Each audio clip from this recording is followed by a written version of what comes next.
네, 시작할게요.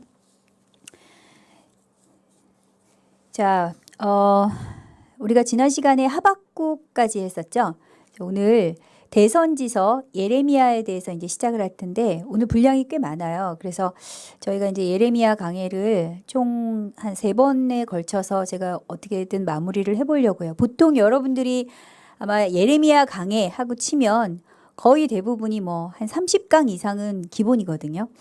근데 그 정도 되는 거를 지금 한 3번 타임으로 맞춰서 하려고 하니까 좀 빠듯해서 잘 따라와 주시길 바래요.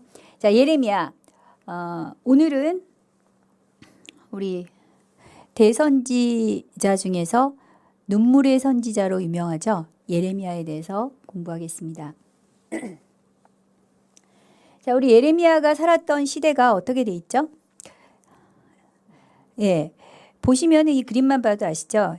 그 스바냐, 하박국, 그리고 나훔 동시대 선지자들이 살던 시대였고, 그리고 여호아스, 요시야, 여호아스, 여호야김, 그리고 시드기야까지. 유다가 이제 멸망을 하는 그 시간까지 예레미야가 살게 되는데요. 시드기야 이후까지 예레미야는 생존을 하게 됩니다. 예레미야의 그 이름의 뜻은 이제 히브리어로 우리가 이름의 메야후 또는 이름이야 뜻은 여호와께서 세우셨다. 다 같이 여호와께서 세우셨다. 이건 기억을 하셔야 돼요. 자, 왜 그러냐면 이제 예레미야를 통해서 우리가 선지자들의 이름을 꼭 기억하라고 제가 말씀을 드렸죠. 그 이유는 선지자들의 이름이 곧 그의 사역이자 생애를 뜻하기 때문에. 그렇다면 예레미야 이름이 여호와께서 세우셨다 그랬을 때 예레미야를 통해서는 하나님께서 무슨 일을 하실까요? 예, 다시 세우는 일을 하겠죠. 무엇을? 이스라엘을. 자, 그럼 다시 세운다는 뜻은 뭐예요? 그 전에 뭐가 있다는 얘기죠? 그렇죠. 파괴가 있다는 거죠. 에? 세우는 일 전에 있어야 될 파괴가 이 예레미야에서의 중요한 주제가 되겠죠. 내용 및 구조를 보시면 1장부터 45장까지는 전부 유다에 대한 예언이에요. 그리고 나서 46장에서 51장까지 이방 국가에 대해서, 그리고 나머지 52장에 역사서나 마찬가지인데 이제 예루살렘이 함락되는 그 장면이 묘사가 돼 있죠. 예레미야 시대에 그 아까 말씀드린 그 왕은 이 시대가 40년에서 50년 정도를 예레미야가 사역을 하게 되는데 요시야에서 시드기야 왕까지 몇 명의 왕이 지금 바뀌죠? 네, 5명이죠. 그래서 요시야 왕의 때에 있었던 그 중요한 사건이 있어요. 12년에 1차 종교개혁이 있었고 그 다음에 18년에 2차 종교개혁이 있었어요. 요거는 기억을 하시고 넘어가세요. 그 사이에 예레미야가 소명을 받는다. 네, 요거는 이제 좀 이따가 나중에 제가 설명을 할 거고요.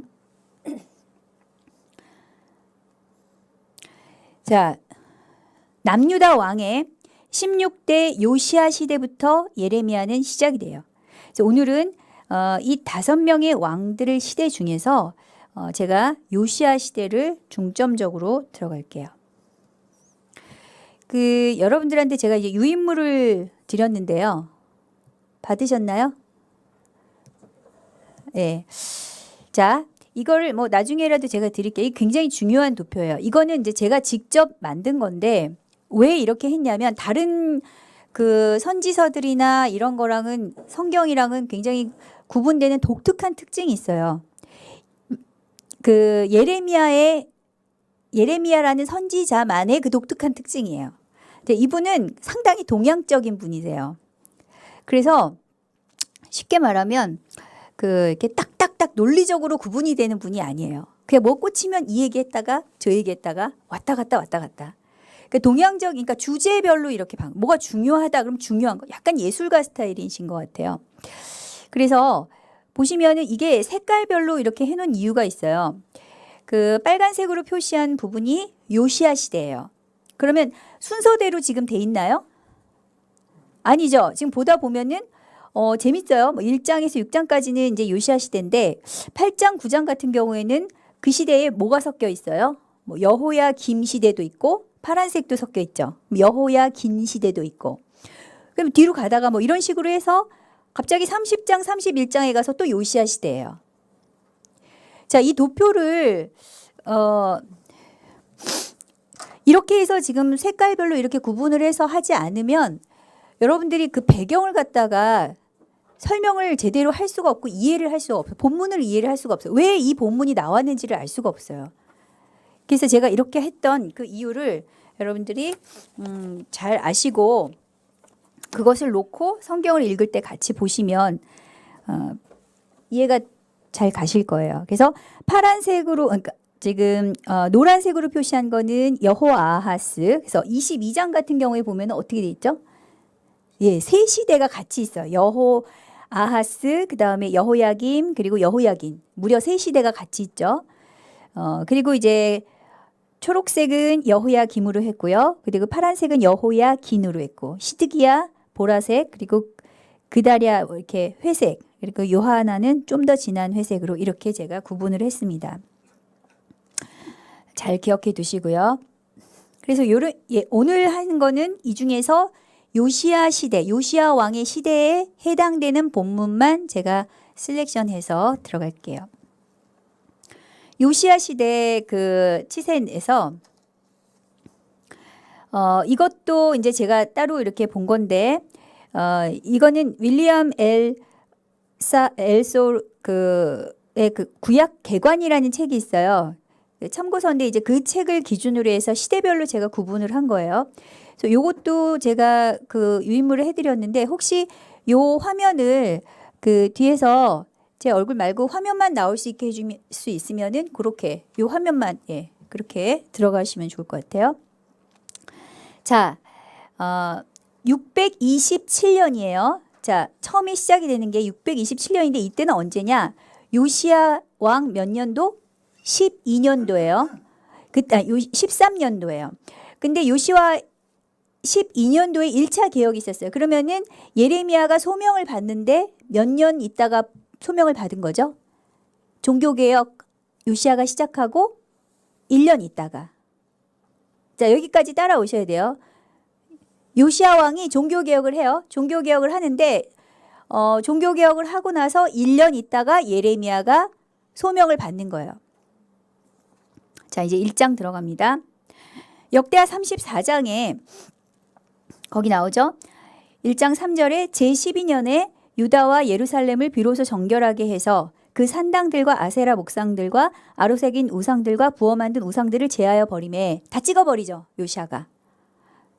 누구의 도움을 받아서 이렇게 요시야가 신앙적으로 잘 컸었다 그랬죠? 스바냐. 자, 다시 한번 제가 리뷰를 할게요.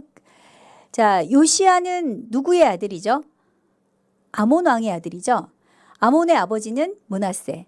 자, 이 므낫세의 아버지는 히스기야예요. 근데 므낫세와 아몬 왕은 가장 큰 특징이 뭐라 그랬죠? 어마어마한 우상 숭배를 했다고 했죠. 그래서 아몬 왕은 우상 숭배를 극심하게 하다가 2년 만에 측근에게 암살당했다 그랬어요. 자, 자기 아버지가 암살당하는 걸 보고 요시야는 반면교사로 삼을 수도 있고 또 주변에 히스기야의 현손이었던 선지자, 위대한 선지자 스바냐가 옆에서 고문으로 있으면서 정치 고문으로 있으면서 어떻게 했다 그랬어요. 요시야 왕을 올바른 길로 인도해서 요시야 왕이 왕위에 몇 살 때 올랐냐면 8살 때 올랐는데 8살 때 올랐는데 제12년도에 이렇게 종교개혁을 했다 그러면 몇 살이 된 거예요? 몇 살? 20살. 네, 20살. 20살이 돼서 전국에 있는 우상들을 다 찍어서 가루로 만들고 대단하죠. 네, 태양상도 다 찍고 이게 이제 1차 유명한 개혁이에요. 종교개혁이에요. 그런데 예레미야 1장은 이렇게 시작을 합니다. 베냐민 땅 아나돗의 제사장 중 힐기야의 아들 예레미야의 말이라. 여기가 예루살렘인데 예루살렘에서 한 4km 정도 북동쪽에 아나돗이라는 작은 도시가 있었어요. 이 마을이 있었는데 거기에 힐기야의 아들 제사장의 아들이에요. 그러니까 예레미야의 아버지는 누구였다? 제사장이었어요. 제사장이었는데 자, 이 동네가 어떤 동네냐? 아나돗이라는 동네가 뭐냐면 여러분 그 솔로몬 알죠? 솔로몬 왕이 될 때 반역을 했던 자가 누구였죠? 아도니아. 네, 이복형이었죠. 아도니아가 이제 그때 아도니아를 같이 거들어서 반역을 했던 제사장이 아비아달이었어요. 근데 이 아비아달 제사장은 원래 선친 다윗을 도와주었던 어려울 때 도와줬던 그런 제사장이었는데 그 다음에 이제 왕권을 놓고 했을 때 솔로몬 편을 안 들고 아도니아 편을 든 거예요. 그러면 어떻게 돼요? 솔로몬이 왕이 됐잖아요. 숙청되죠, 당연히. 그래서 숙청돼서 유배당한 거예요. 그래서 추방당한 도시가 어디다? 열왕기상 2장에 나오는 아나돗이에요. 그때부터 이 도시에는 그러니까 추방당한 아비아달의 후손 제사장들이 이곳에 있었으니까 여기는 좀 그 뒤처지는 도시였죠. 그러니까 그쪽으로는 그 숙청당한 유배지 종교계의 그 유배지 같은 곳에서 그 후손으로 나온 사람이 이 엘리야였는데 그 엘리야는 이 아비아달의 그 또 조상은 누구였냐면은 엘리였어요. 엘리는 누구죠? 사무엘을 키워줬던 알죠? 대제사장 엘리. 예. 그러니까 결국은 예레미야는 누구의 후손인 거예요? 엘리의 후손인 거예요. 자, 그래서 요시야의 몇 년도에 이제 소명을 받았다고 지금 기록을 하고 있어요. 2절에 요시야 13년이에요. 그러니까 1년 아까 제가 반복했죠. 자, 근데 이때 하나님께서 갑자기 이제 이 예레미야에게 소명을 준대. 그러면 소명을 받을 당시에 예레미야의 나이는 몇 살이었을까? 6절에 이제 힌트가 나오는데 자, 하나님께서 갑자기 꿈으로든 아니면 환상으로든 어떤 방법으로든 예레미야에게 얘기를 했어요. 예레미야가 당시에 그럼 아버지가 제사장이었으니까 제사장이었을까? 제사장이었을 수도 있고 뭐 다른 것일 수도 있겠지만 정확하게 나오진 않아요. 중요한 건 하나님께서 부르셨는데 뭘로 부르셨냐면 선지자로 부르셨다는 거죠.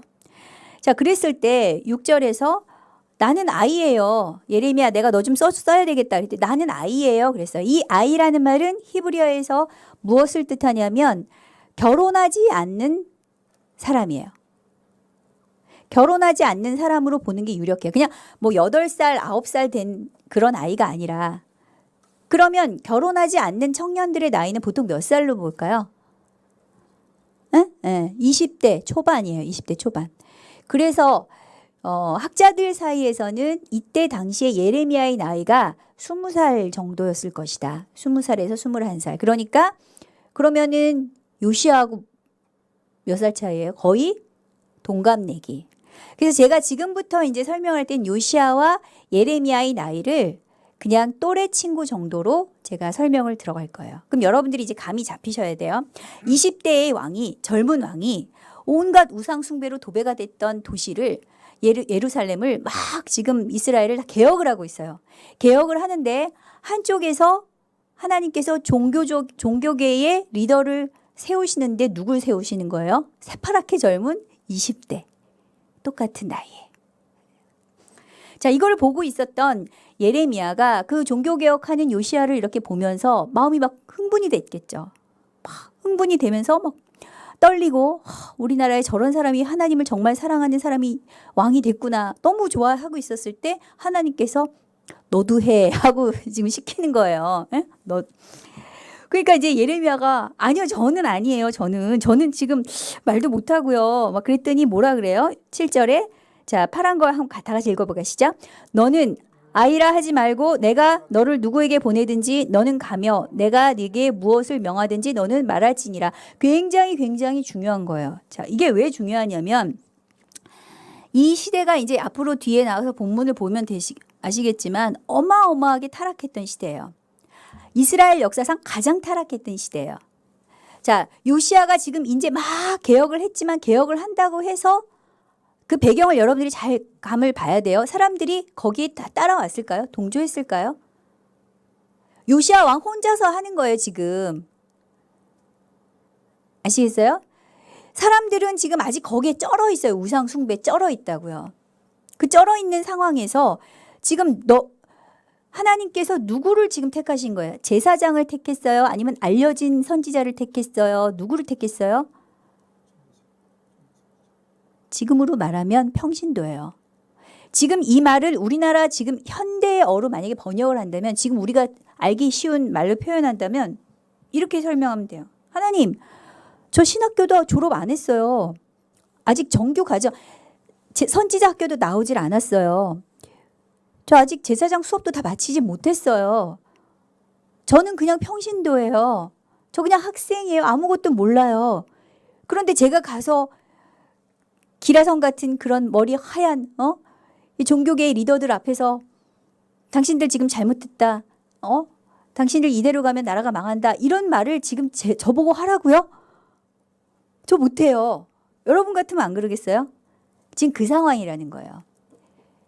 지금 이 설교만 갖고도 아마 1시간, 2시간은 넉넉히 할 수 있어요. 그런데 이제 제가 길게는 안 가지만, 자, 이걸 생각하면 아마 요즘에 그 박성업 선교사 같은 분을 생각하면 될 것 같아요, 여러분이. 자, 종교계가, 그러니까 이 썩을 대로 썩고 사회가 썩을 대로 썩으면 하나님께서 교회 역사상, 제가 교회사도 가르쳤잖아요. 교회사에서 항상 그 특징이 뭐였어요? 하나님이 변방에서 사람을 세우시죠. 그쪽에서 세우는 게 아니에요. 전혀 생각지도 못했던 사람을 세워서 밖에서 치시고 들어오시는 거예요. 깨우시는 거죠. 그래서 찰스 스펄전 목사님도 우리가 목사로 알고 있지만 사실 목사 안수도 제대로 받지 않은 사람이라고 제가 말씀드렸죠. 그런 거예요. 하나님께서 사방에서. 자, 이 예레미야가 이제 그런 상태였어요. 그랬더니 9절에서 보라, 내가 내 말을 내 입에 두었노라. 내가 한다. 그 뜻이죠. 10절에 너를, 이게 이제 예레미야의 이름과 그대로 일치하는 말이죠. 너로 뽑으며, 열방을 뽑으며 파괴하며 파멸하며 넘어뜨리며 건설하며 심게 한다. 정리하면 파괴하고 건설하는데 너를 쓰겠다. 예레미야, 네 이름대로 내가 쓴다. 그 뜻이에요. 아시겠죠? 자, 그렇게 해서 예레미야가 소명을 받았어요. 근데 받고 나서 봤더니 갑자기 이제 환상을 보여주시는 거예요. 뭐 보이니? 에? 살구나무인데요? 자, 살구나무의 그 뜻이 발음이요. 그 다음에 나오는 내가 내 말대로 이렇게 지킬 거야 라는 지키다라는 말하고 발음이 똑같아요. 거의. 그러니까 자음이 똑같아요. 뭐 소케드, 사케드 뭐 이래갖고 이름이 비슷해요. 명칭이. 그래서 이것을 언어 유희라 그러죠. 왜 성경에 그런 거 많다 그랬죠. 발음을 비슷하게 해서. 살구나무를 보여주는 거는 내가 지금부터 하는 걸 반드시 이룰 것이다. 그런 뜻이죠. 근데 그게 뭐냐? 하나님께서 지금 앞으로 하시겠다는 게 뭐냐? 13절에 보여주세요. 지금 뭐가 보이니? 지금 뭐가 보여요? 뭐가 보여요? 자, 여러분들. 뭐가 보여요? 끓는 가마가 보여요. 끓는 가마가 보여요. 근데 그게 어떻게 됐어요? 기울어져 있네요. 자, 끓는 가마가 기울어져 있어요. 그럼 밑에를 보세요. 왜 기울어져 있죠? 밑에 받침대가 기울어져 있으니까 기울겠죠. 펄펄 끓는 가마가 북쪽에서 기울어져서 지금 우리 쪽으로 쏟아져 들어올 것 같은 거예요. 지금 우리나라 상황이죠. 북쪽에서 펄펄 끓는 가마가 쏟아질라 그래요. 그러니까 14절에 재앙이 북방에서 일어나서 이 땅의 모든 주민들에게 부어질 것이다. 이게 이제 하나님 말씀하신 거예요. 이게 끓는 가마예요. 자, 이제 예레미야를 보니까 우리나라에 재앙이 오는구나. 북쪽에서 재앙이 오는구나. 이제 그게 무엇인지를 이제 설명을 해야 되는데 벌써 지금 예레미야 안에는 지금 두려움이 가득하죠. 이거 지금 좋은 예언도 아니고 가서 지금 뭐예요? 사람들 다 지금 뭐 해피 평안 막 이러면서 있는데 너 가서 전쟁 난다 이 얘기 하라는 얘기 아니에요. 누가 그걸 하려 그러겠어. 겁나니까 못하겠다 그러니까 18절에 하나님께서 너로 그 백성 앞에 견고한 성읍, 쇠기 등 녹선병, 뭐야, 뭘로도 침범할 수 없게 강한 자로 너를 보호할 것이다. 내가 너를 보호할 거니까 걱정하지 말고 가서 너는 내가 시킨 대로 하기만 하면 돼. 이거예요.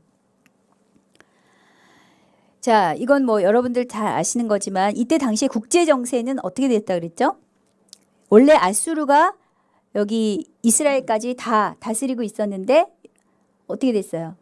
갑자기 변방의 바벨론이 치고 올라와서 아수르를 멸망을 시켰죠. BC 612년에 니느웨가 함락이 되죠. 그러면서 여기에 이제 국제 정세의 변화가 생긴다 그랬어요. 이때 일어났던 신바벨론의 느부갓네살 2세가 이런 거대한 제국을 세워서 결국은 아수르를 함락시키고 멸망을 시키게 되는 과정 중에 거기에 끼어 있는 이제 이스라엘의 운명이에요. 자, 두 번째 패러그래프는 2장부터 자, 2장, 3장, 4장, 5장, 6장까지의 이야기예요. 자, 혹시 그 지금부터는 중요한 부분들을 워낙 에레미야가 길어요. 그러니까 여러분들이 표시를 할 수 있으면은 제가 별표한 거는 특별히 이렇게 하는 적은 별로 없는데 너무 양이 많다 보니까 중요한 게 뭔지를 모를까 봐 제가 표시만 해놨으니까 혹시 여러분들이 표시를 할 수 있으면 하시는 게 좋을 것 같아요. 자, 2장부터는 자, 이 2장부터 6장까지 얘기는 뭐냐면 개혁을 지금 요시야가 했는데 아까 제가 얘기했죠. 개혁을 했는데 이스라엘 사람들의 실제 마음은 유다 사람들의 실제 마음은 어땠다 그랬어요. 싫은 거예요. 싫은 거예요. 그래서 그것에 대해서 겉으로만 하는 것에 대해서 니네 그러지 마. 참된 회개를 해야 돼. 안 그러면 지금 북쪽에서 끓는 가마가 쏟아질 거야. 그 얘기를 지금 하는 게 2장에서 몇 장까지다? 6장까지 얘기다.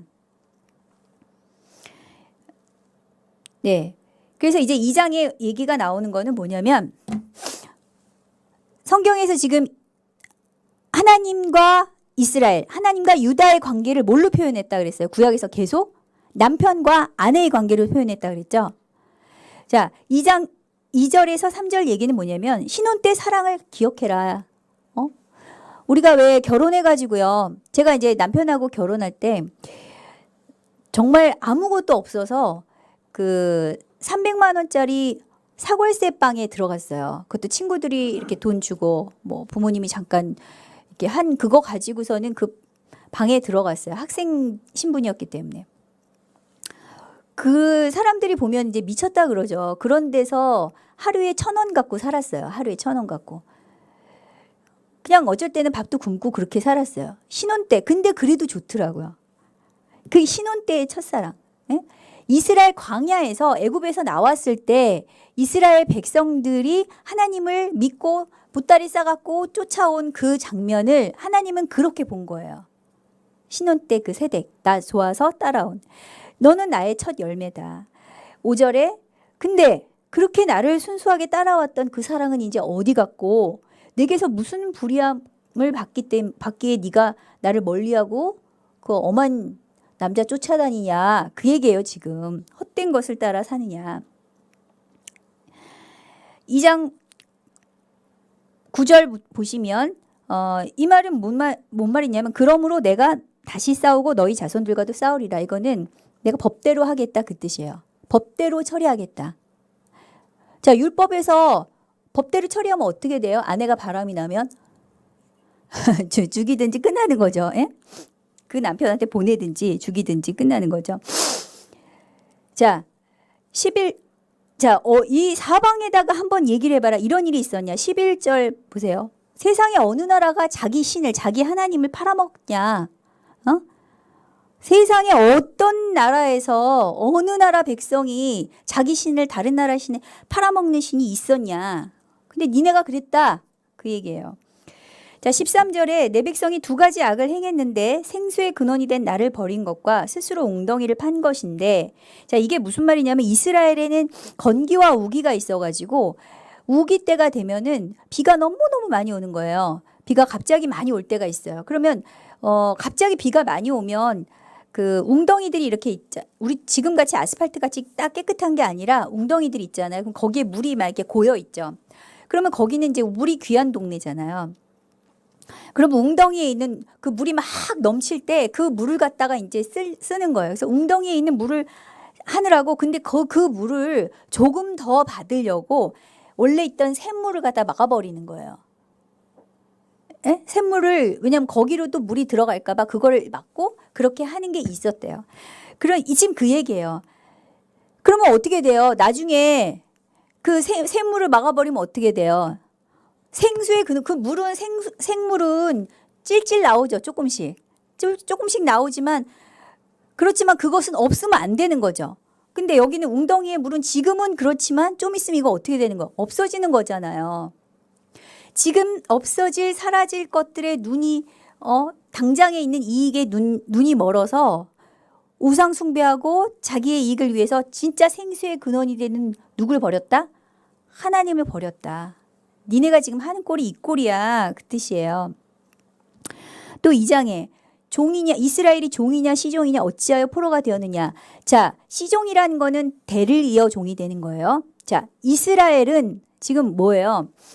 원래 하나님께서 애굽에서 이스라엘을 꺼내올 때 이스라엘의 신분이 뭐였죠? 노예였죠. 네? 노예 해방시키려고 지금 하나님이 지금 애굽에서 탈출시킬 거 아니에요. 자유인이 되게 하려고 독립적인 사람이 되게 하려고 하나님 나라의 백성으로 독립적으로 살게 하려고 자유를 주기 위해서 노예 상태에서 끌어냈더니 여기서 지금 뭐가 된 거예요 또? 다시 포로가 된 거, 다시 노예가 된 거예요. 응? 왜 노예처럼 사냐? 노예 근성을 끝까지 버리지 못하고 왜 노예처럼 살려 그래? 그 얘기예요. 우리가 이 다음 얘기는 그 맥락을 보면은 그 얘기예요. 자, 16절에서 이제 19절까지 그냥 보면 이게 무슨 말이에요? 뭐 놉과 다바네스의 이게 좀 이집트 도시인데요. 자, 지금 이제 보시면은 아수르가 서서히 지금 몰락해 가죠. 아수르가 몰락해 가는 가운데 바벨론이 막 치고 올라오기 전에 누가 그럼 강자였어요? 애굽이죠. 그쵸? 이집트였죠. 아까 봤죠? 그러면 이스라엘은 이게 고래 싸움에 새우등 터지는 관계였다 그랬잖아요. 항상. 그건 지금 이스라엘은 살기 위해서 요시야 시대였는데 요시야 밑에 있던 대신들이 외교를 어떻게 했냐면 살기 위해서 자기들이 머리를 잔꾀를 낸 거예요. 그게 뭐겠어요? 친아수르파를 배제하고 어떻게 한다? 친애굽파. 그러니까 그 안에 외교 라인이 두 라인이 있었어요. 친아수르파, 친애굽파. 아직 친바벨론파까지는 많이 지금 없는 상태였단 말이에요. 그 외교 라인들끼리 이제 막 그렇게 하고 있으면서 지금 뭐냐면 도움을 구하러 유다의 도움을 구하러 어디로 가냐면 18절에 시올의 물을 마시려고 이거 전부 다 나일강에 있는 강이고 막 이런 상징을 하는 거예요. 그러니까 애굽으로 가는 길이 있으면 어찌 됨이며 자, 이집트로 가서 외교적인 도움을 받으려고 했던 거예요. 근데 그 일이 16절에 놉과 다바네스의 자손도 네 정수리를 상하였으니 이게 무슨 얘기냐면 애굽한테 도움을 청하러 갔다가 결국 노예 상태가 돼버린 거예요. 코가 깨버린 거예요. 애굽한테. 그러니까 니네가 지금 하나님의 백성인데 하나님을 의지하지 않고 옆에 있는 애굽의 도움을 받으려고 니들 맘대로 그렇게 했다가 어떻게 됐어요? 결국은 팽당한 거예요. 토사구팽, 팽당했어요. 애굽한테 이용만 당하고. 그러니까 그게 안 돼서 다시 또 이제 아수르한테 손 벌리러 가는 그 장면인 거예요. 이게 지금. 뭐 하는 거야 도대체. 뭐 이거예요 하나님이. 너희들이 이렇게 나를 갖다가 업수히 여겼어? 자, 이스라엘이 국난에 있었을 때 히스기야 때는 어떻게 했어요? 히스기야하고 누구야? 이사야하고 다 손들고 어떻게 했어요? 미가도 가서 뭐라고 얘기하고 다 손들고 하나님은 하나님밖에 없습니다. 살려주세요 하고 그랬죠. 지금 이 유다가 원래는 그랬어야 하는 상황인데 그러지 않고 인간적으로 계속 왔다 갔다 하면서 도움을 청하고 있었다. 그 뜻이에요. 그래서 20절에 네가 옛적부터 네 멍에를 꺾고 여기서 멍에는 잘 보셔야 돼요. 어떤 멍에인가? 네 결박을 끊으며 말하기를 나는 순종하지 아니하리라. 그러니까 이 멍에는 어떤 멍에겠어요? 이건 하나님의 메인 멍에예요. 잘 보세요. 내가 하나님께 매인 멍에가 있어요. 하나님과 나 사이에 멍에가 있는데 그게 지금 내가 그걸 갖다 스스로 어떻게 했다고? 끊어버렸어요. 그래서 하나님께 매이지 않겠다고 끊었어요. 그럼 어떻게 될까요? 그럼 자유해질까요? 그 다음에 뭐 하고 있어요 지금? 높은 산 위에와 푸른 나무 위에서 네 몸을 굽혀 행음하다. 우상숭배하고 있잖아요. 자, 우리가 하나님으로부터 나를 끊으면, 하나님의 노예가 되지 않으면 세상으로부터 어떻게 돼요? 세상의 노예가 되는 거예요. 자, 그러니까 내가 진짜 자유인이 되고 싶으면 어떻게 해야 돼요? 하나님과 하나님의 멍에를 스스로 하나님으로 나를 멍에 매게, 내가 하나님의 종이 되게 해야 되는 거죠. 그게 이제 2장 20절 말씀이죠. 23절, 24절 보면 이제 황당해요. 뭐 이제 완전히 무슨 광야에 익숙한 암나귀들이 그들의 성욕이, 그러니까 발전기에 있는 짐승들처럼 니들이 이렇게 우상숭배를 했다. 에? 이렇게 뻔히 알죠, 이거. 그 거의 이제 섹스 종교였다고 제가 말씀드렸죠. 바알과 아세라 종교. 자, 한 번 가서 여기 들어갔는데 그 다음부터는 어떻게 돼요? 포르노 중독이 되는 거예요. 중독이 돼서 그 다음에 내가 우상숭배 하기 싫어도 계속 코가 깨서 거기 갈 수밖에 없게 되는 거예요. 자, 이게 지금 오늘날에도 지금 벌어지고 있는 현상이에요. 제가 나중에 설명할게요. 자, 예레미야 2장 27절에 보면, 그러니까 이 사람들이 우상숭배를 하게 되면 판단 능력이 흐려지니까 나무한테 대고, 자, 당시에 그 돌은 아버지 신을 상징하고 나무가 아버지 신을 상징하고 돌이 어머니 신을 상징했다 그래요. 그래서 이제 그게 지금 가나안에서 우상숭배하는 얘기고요. 27절에 이렇게 막 우상에다가 대고 우리를 구해달라. 그런데 우리를 구해달라 그랬을 때 니들이 실제 환난을 당할 때 구원해달라 그랬을 때 구원을 받을 수 있더냐 그 뜻이에요. 그리고 2장 32절에 처녀가 어찌 그 폐물을 입겠느냐. 자, 결혼을 해야 되는데 결혼식에 가는 처녀가 예복을 안 입고 갔어. 그럼 결혼할 수 있어요, 없어요? 결혼식장에 들어올 수 있어요, 없어요? 그 얘기예요. 지금 니들이 지금 그렇게 하고 있다. 그러면서 옷에다가 피를 묻혔다는 얘기는 이스라엘 백성들로서 뭘 하고 있냐면 엄청난 불의, 하나님의 백성으로서 해서는 안 되는 불의를 하고 있다. 그 뜻이고요. 3장 1절. 자, 그러면 네가 이렇게 많은 무리와 행음하고도 내게 돌아오려니냐. 이 예레미야서에서 계속 반복되는 말은 뭐냐면 돌아오라예요. 돌아오라. 근데 돌아오려느냐. 자, 예레미야 3장 들어갈게요. 요시야 왕 때. 자, 이 장면이 지금 이렇게 가다 보면 우리가 지금 자꾸 헷갈리게 돼요. 이게 어느 시대인가? 이게 요시야 시대예요. 요시야 시대. 아시겠어요? 지금 뒤에 나오는 시대가 아니라 요시야 시대에 종교개혁을 해서 다 싹 쓸어버렸어요. 1년 전에 지금 다 쓸었어요. 1년 전에 다 쓸고 그때 예레미야가 1년 후에 소명을 받고 그 다음에 봤더니 이게 아니어서 사람들한테 얘기를 하고 있는데, 그러면 이때 지금 하고 있는 이 우상들은 언제 또 생겨난 거예요? 다시 또 생겨난 거예요. 그쵸? 에?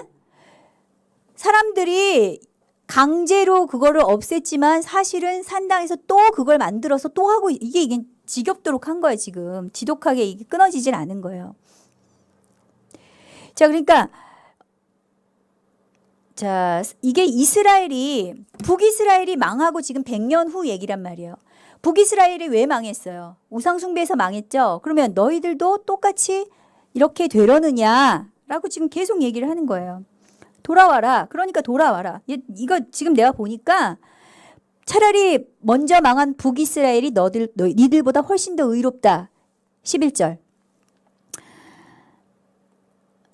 3장 22절. 그러니 배역한 자식들아 돌아오라. 계속 돌아오라. 자, 그런데 22절에 중요한 거예요. 보소서 우리가 주께 왔사오니 주는 우리 하나님 여호와심이니이다. 이렇게 얘기를 했어요. 그러면은 돌아왔을까요? 이것도 형식적인 고백이란 얘기예요. 이게 만약에 진심이었으면 여기서 끝나요. 예레미야서는.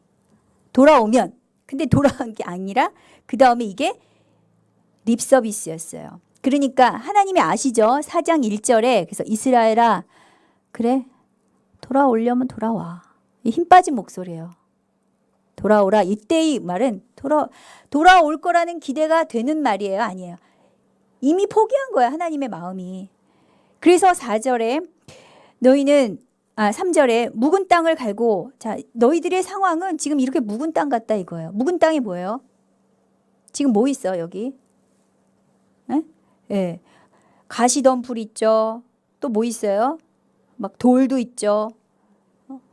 묵은 땅이란 건 뭐냐면 경작을 하지 않고 그냥 내버려 두는 땅이에요. 오랫동안 내버려 뒀더니 땅이 이렇게 됐어요. 그 땅을 어떻게 갈아엎어야 된다, 니네들은. 그래서 그것이 바로 할례다. 마음의 할례를 행하라. 그렇지 않으면은 내 분노가 불같이 발해서 사르리니 그것을 끌 자가 없다. 그러면서 6절에 뭐예요? 내가 북방에서 재앙과 큰 멸망으로 이르게 할 것이다. 이건 뭐죠? 전쟁이죠, 전쟁. 북쪽에서부터 전쟁을 일으킬 것이다. 그러니까 4장에서 10절에 자, 슬프도소이다. 이게 지금 백성들이 하는 말이에요. 예레미야가 이 말을 그대로 전달을 했더니 백성들이 슬퍼요, 슬퍼요. 아니, 하나님 그럴 수 있어요. 하나님 언제 평강이 있다 그러니 전쟁이 왔잖아요. 자, 우리나라가 그런 상황이 되겠죠, 이제. 아니, 교회 갔더니 맨날 평화롭다, 평화롭다, 평화로운 통일 이렇게 얘기했는데 전쟁이라니요. 이게 뭐 어떻게 된 거예요? 하나님 거짓말한 거예요. 이게 누가 얘기한 거예요? 백성들이 얘기를 했는데, 그러면 너희에게 평강이 있으리라라고 얘기한 건 거기다 표시를 했는데 이게 누가 얘기한 거예요? 하나님 얘기한 거예요? 거짓말이죠. 이거 누가 얘기한 거예요? 제사장들, 선지자들, 거짓 종교 지도자들이 얘기한 거예요. 자기들이 속아놓고 핑계는 하나님한테 돌린다는 거죠. 이거 하나님 때문에 이렇게 됐어, 이렇게 얘기한다는 거죠. 자, 그런데 내가 이제 바람을 일으키는데 잘 봐라. 내가 이 바람을 일으켜서 너희들을 할 때는 너희들을 키즈를 하려고 정결케 하려고 하는 바람이 아니야. 이 심판이 아니야. 이 심판은 뭐냐면 그냥 심판을 위한 심판이야. 그런 투예요. 이 내용이. 다 쓸어버리겠어. 하나님이. 그래도 마지막까지 네 마음의 악을 벗어버리라. 그러면 나라 전체가 망하더라도 개인적인 구원은 있을 수 있다. 그 뜻이에요. 4장 18절에 네 길과 행사가 이 일을 니네들이 행한 거야. 행한 대로 받는 거야. 19절에 자, 그런데 슬프고 아프다. 이거는 누구의 말일까요? 그러면 슬프고 아프다. 이건 누구의 말일까요? 예레미야죠. 예레미야. 자, 선지자의 말이에요. 자, 이 과정을 다 봤어요. 그런데 그러니까 저의 예를 들게요. 제가 어느 순간에 갑자기 이제 하나님이 그런 갑작스러운 체험이에요. 잠깐 동안이 한 1, 2분 정도? 그냥 길을 가는데, 도시에서 길을 가는데요. 갑작스럽게 사람들이 막 비명을 지르는 소리가 들리는 거예요. 멀쩡한데 그냥 사람들은 다니고 있는데 막 아비 규환이 되면서 막 길가에서 막 소리 지르면서 막 그 비명을 지르면서 막 그런 막 피투성이 되고 그게 순간적으로 지나갔어요. 근데 갑자기 막 그냥 심장이 두근두근하고 너무너무 무섭더라고요. 그래서 집에 와서 이게 지금 여기서 말하는 예레미야가 그걸 계속 경험을 하는 거예요. 저야 잠깐 한 1, 2분 정도 그랬지만 예레미야는 평생을 계속 그러고 살았던 거예요. 나팔 소리와 견쟁의 형벌을 계속 들는 거예요. 자다가도 막 하나님이 깨우시고. 이 선지자예요. 선지자가 얼마나 힘들었겠어요. 이거 얘기해도 사람들은 돌아오지 않지. 자기는 하나님이 하라 그랬으니까 선지자는 해야 되지. 이 중간에서 막 슬프고 아픈 거예요. 자, 근데 이게 그러니까 내가 저 나팔 소리를 듣기를 언제까지 해야 됐고 죽고 싶었을 거예요. 정말 예레미야는 차라리. 자, 23절. 여기서 재밌는 게 나오는데 내가 땅을 본즉 혼돈하고 공허하며 하늘에는 빛이 없다. 자, 이거는 어디서 많이 봤죠? 뭐예요? 창세기하고 똑같아요, 지금. 다시 한번 볼래요? 땅이 혼돈하고 공허하고 하늘에 빛이 없다. 창세기 1장 2절 말씀이잖아요. 이 얘기를 왜 했을까요? 창조의 몰락 적어놓으세요. 창조의 몰락. 마지막에 종말이 이 창조 자체, 창조에서는 하나님이 뭐라 그랬죠? 항상 보시기에 좋았더라. 만들어 놓고 보시기에 좋았더라. 보시기에 좋았더라. 근데 이 종말에 가서는 어떻게 되는 거예요? 똑같은 장면이 돼요. 처음에 흑암 가운데서 하나님이 창조를 하셨죠? 근데 마지막에는 다시 흑암으로 가는 거예요. 다 흩어버리고. 근데 그 원인은 뭐죠? 보시기에 나빠서, 보시기에 악해서. 아시겠어요? 예, 이렇게 간다는 거예요. 그런데 그 과정 중에도 27절에 내가 진멸하지는 않겠다. 이거는 그 하나님의 심판 중에서도 잊지 않으시는 긍휼인데 남은 자들을 위한 거죠. 남은 자들. 아주 무서운 그 심판이 온다는 거예요. 5장 1절에 그런데 너희가 만일 정의를 행하며 진리를 구하는 자를 한 사람이라도 이성에서 찾으면 어떻게 한다? 내가 이성을 사할 것이다. 한 사람이라 그랬어요. 한 사람. 10명이 아니라 한 사람. 이게 의인이죠. 의인 한 사람을 이성에서 찾으면 내가 심판을 안 하겠다는 거예요. 그런데 실제로 어떻게 된 거예요, 그러면? 있었어요, 없었어요? 없었다는 거예요. 저는 이게 정말 충격이에요. 이 성에 정의를 행하며 진리를 구하는 한 사람이 없었다는 거예요. 그러니까 6절에 보면은 수풀에서 나오는 사자, 아수르예요. 그리고 사막의 이리, 바벨론이에요. 그리고 표범이 그 성읍을 엿보았다. 잠깐만, 이리가 애굽이고 표범이 바벨론이에요. 그러니까 열강들에 의해서 너희들이 다 찢겨질 것이다. 7절 내가 어찌 너를 사하겠느냐. 그들이 행음하며 창기의 집에 허다히 모이며 뭐라 그래? 순말같이 각기 이웃의 아내를 부르짖는도다. 보세요. 포르노 중독, 우상 숭배가 그렇게 바알 아세라 숭배가 전국에 이제 유포가 됐잖아요. 퍼졌다며 전염병처럼. 여러분 우리나라에서 그 남자들이 혼외 정사라 그러죠. 부인 외에 다른 여자와 관계를 하는 그 퍼센테이지가 몇 퍼센트인지 아세요? 네? 그게 70%에서 80%예요. 적게 잡아서 그래요. 그게 굉장히 세계에서 좀 퍼센테이지가 높은 퍼센테이지에 들어가는 거예요. 자, 음란이 씌우면 그렇게 돼요. 자, 예레미야 5장 12절 다 같이 읽어볼게요. 시작. 그들이 여호와를 인정치 아니하며 말하기를 여호와는 계신 것이 아닌즉 재앙이 우리에게 임하지 않을 것이요 우리가 칼과 기근을 보지 아니할 것이며. 이게 무슨 뜻이에요? 하나님이 어딨어? 우린 전쟁 같은 건 없어. 한마디로 그거예요. 여호와는 계신 것이 아닌즉. 에? 자, 이 말을 다른 말로 하면 믿는 사람들 안에서도 어떤 거예요? 하나님이 있어도 하나님은 심판도 안 하고 상도 안 주는 분. 그냥 아무것도 안 하는 거야. 그냥 하나님은 하나님이지 뭐 그냥 그거예요. 에? 그렇게 했을 때 뭐가 온다? 이제 진짜 전쟁이 오는 거예요. 그러니까 하나님이 진노하셔서 어떻게 해요? 이 백성으로 나무가 되게 하리니. 자, 나무에다가 불 붙이면 어떻게 돼요? 다 타버리죠. 니들 다 나무야. 내가 불로 확 질러버리는 거죠. 그런데 그 나라를 그 심판하는 도구는 어떤다? 강하고 오랜 나라. 바벨론은 고 바벨론이 있고 신 바벨론이 있죠. 바벨론 자체는 원래 굉장히 오래된 나라예요. 수메르 때부터. 자, 19절에 그래서 이 심판을 하는데 너희들이 어디로 간다? 이제 이방 땅으로 간다. 이제 바벨론 포로가 된다 그 뜻이죠.